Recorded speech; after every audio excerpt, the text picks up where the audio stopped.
I saw my daughter, my 4-year-old baby, hooked up to tubes down her throat. Multiple blows on the left side of her cheek. Her mouth's blue. The family of a young girl who police say died in the care of her foster mother last week is speaking out and speaking out only on 9. Just that little clip is so emotional. Titusville police say the child was first taken to a Brevard hospital unconscious with severe bruising. She was then transferred to an Orlando hospital, declared brain dead, and died. Her family told Channel 9's Ashley Edlin they saw the warning signs and they want answers. The 24th is when I got the call from the manager of DCF saying, hey, Ms. King, I need you to come to Parish Medical Center. Your daughter is found unconscious. For Nikisha Hicks King, the past week has been a nightmare. Her 4-year-old daughter, Joy, died after Titusville police say she was abused and neglected while in the care of her foster mother, 41-year-old Lakeisha Mitchell.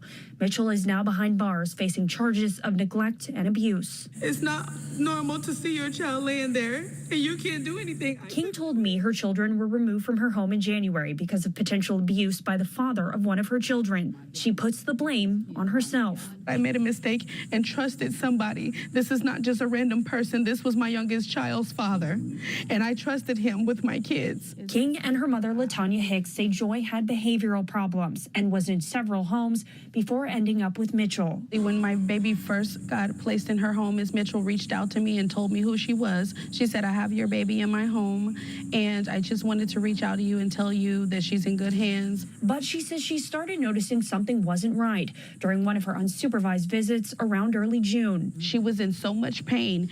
She didn't have bruises. I checked her body. She didn't have bruises, but her body was in pain. Nikisha says she went to the case manager with Brevard Family Partnership. When I approached my case manager at the end of that visit, she looked at me and said, she fell. She says she reached out to the case manager again when she noticed burn marks on the little girl's arms, but claims the caseworker did nothing.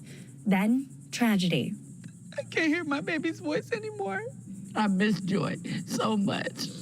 So much. That's all I think about. She's all I think about. Through the tears, they tell me their next steps are to fight for justice. They failed her. I spoke to Brevard Family Partnership, the agency Joy was in the custody of.